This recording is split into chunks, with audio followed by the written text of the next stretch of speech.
Chuyun menegaskan kita harus menjadi satu-satunya yang menghasilkan banyak uang dari penelitian kita. Ini akan menarik kekuatan besar untuk terlibat. Jika suatu hari nanti semua peralatan yang digunakan oleh tentara manusia akan menjadi senjata kaisar. Meski iblis itu sangat kuat, juga tidak bisa mengalahkan Chuyun. Nona Bing mengatakan kepada Chuyun, mungkin lebih baik Chuyun yang mengatur semuanya. Karena Nona Bing sekarang belum mendekati. Bahkan ia tidak mampu memikul beban seberat itu. Chuyun bilang itu tidak bisa. Hal ini hanya Nona Bing yang bisa melakukannya. Nona Bing bertanya mengapa. Hal yang paling penting bagi Nona Bing sekarang adalah belajar dari Chuyun. Chuyun menyampaikan ia tidak bisa menjadi pusat perhatian. Nona Bing membalas perkataan Chuyun, apakah dikarenakan Liu Xiang?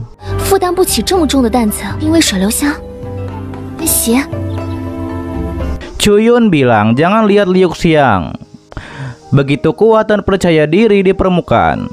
Tetapi kenyataannya adalah Liu Xiang memiliki harga diri yang sangat rendah. Keinginan terbesarnya adalah berdiri sejajar dengan yang lain. Dan Chuyun tidak boleh mengecewakan Liu Xiang. Mendengar itu, Nona Bing bergumam. Pantas saja Chuyun menyembunyikan kehadirannya sejak Liu Xiang menjadi kapten. Semua orang mengira bahwa Chuyun dan Liu Xiang adalah dua terhebat tertinggi di tim Liu Yun. Pria yang penuh cinta yaitu Chuyun. Ini adalah pertama kalinya Nona Bing melihatnya.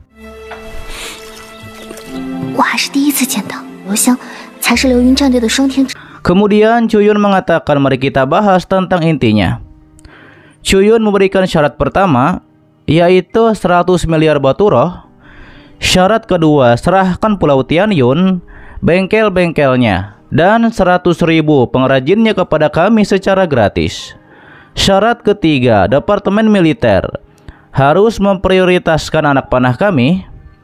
Nona Bing pun menyampaikan ratusan juta bambu panah yang tumbuh di Pulau Tianyun adalah bahan terbaik untuk membuat anak panah. Bagaimana Departemen Militer bisa melepaskan keuntungan sebesar itu?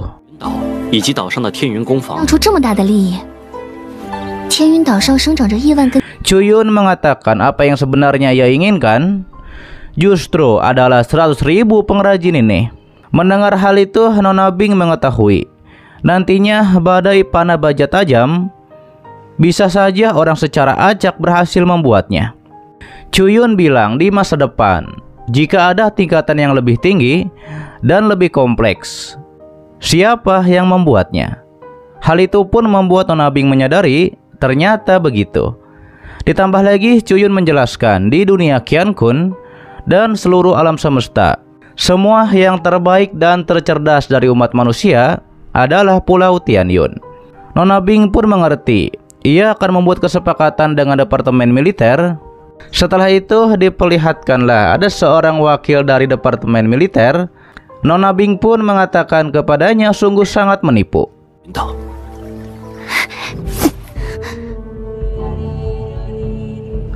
Prajurit itu bilang 50 miliar adalah jumlah yang besar. Tapi Nona Bing tetap ingin 100 miliar dan tidak akan menurunkan harganya lagi. Prajurit itu pun mengatakan begini saja, 100 miliar ia bisa saja memberikannya. Pulau Tianyun, bengkel Tianyun dan pengrajin Tianyun juga bisa saja ia memberikannya. Departemen Militer kami juga bersedia memberi prioritas untuk membeli panah dari kamar dagang Baiyun. Tapi ia punya satu syarat, yaitu keuntungan dari anak panah 50-50. Karena Chuyun mengiyakannya, Nona Bing pun mengatakan, untuk masa depan umat manusia, atas nama kamar dagang Baiyun, ia pun menyetujui kerjasama ini.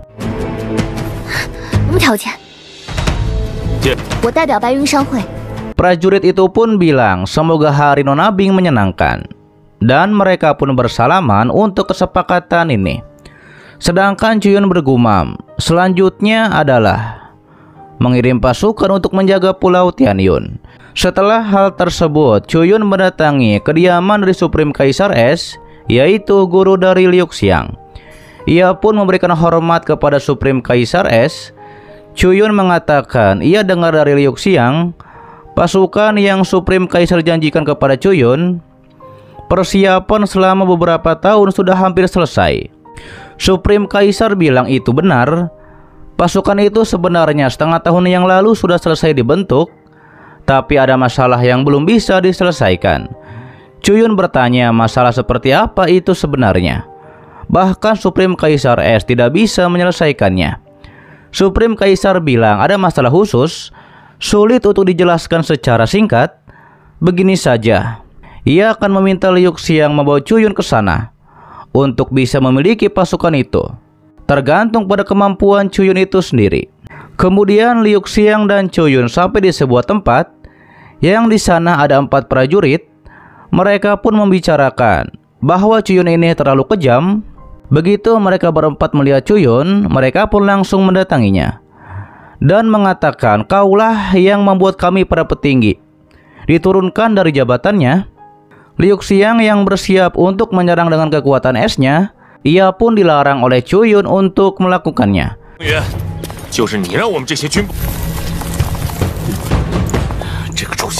Salah satu dari mereka memegang bahu Chuyun dan mengatakan, Chuyun hanyalah seorang pemula di ranah Yingyang, orang yang mengandalkan perempuan untuk naik ke puncak, masih memenuhi syarat untuk berbicara dengannya tentang kemanusiaan. Kemudian Chuyun langsung menampar prajurit itu sampai ia terlempar jauh. Chuyun menegaskan mempercepat pertumbuhan tidak akan menghasilkan seorang pejuang, melainkan hanya monster yang hanya tahu membantai. Salah satu dari mereka pun mengumpat kepada Chuyun bahwa Chuyun hanya bisa bersembunyi di belakang wanita. Ia lebih baik mati daripada dipermalukan untuk menjadi bawahan Chuyun. Kemudian Chuyun dan Liu Xiang pun langsung berbalik pergi. Saat itu Liu Xiang mengatakan, "Apa kita akan melupakannya saja?" Chuyun menjawab, "Di dunia ini ada begitu banyak orang, mengapa harus bergaul dengan orang-orang yang penuh dengan arogansi dan prasangka di dalam hati mereka?"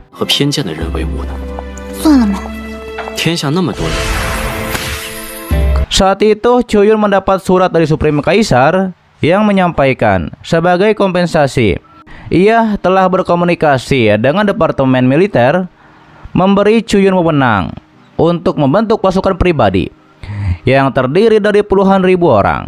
Chuyun tahu jika bisa membentuk pasukan sendiri mungkin pada awalnya agak lemah, tapi jika benar-benar dilatih dengan baik, itu akan menjadi pasukan elit yang tidak tertandingi. Chuyun pun berterima kasih kepada Supreme Kaisar S. Liu Xiang menanyakan di mana Chuyun berencana merekrut pasukan. Chuyun mengatakan dikarenakan itu untuk menjaga Pulau Tianyun. Kemudian pilih saja dari penduduk Pulau Tianyun, dikarenakan ini adalah rumah mereka.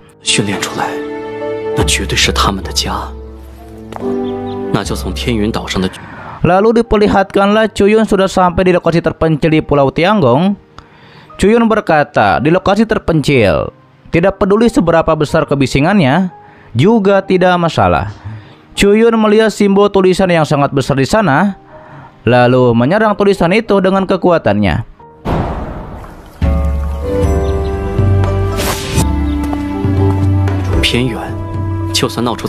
Dan tiba-tiba saja tulisan itu bergelombang. Dan menjadi seperti semula kembali. Setelah hal tersebut, Chuyun naik ke puncaknya dan mengatakan, Pulau Tianggong akan menjadi titik awal karirnya di alam semesta.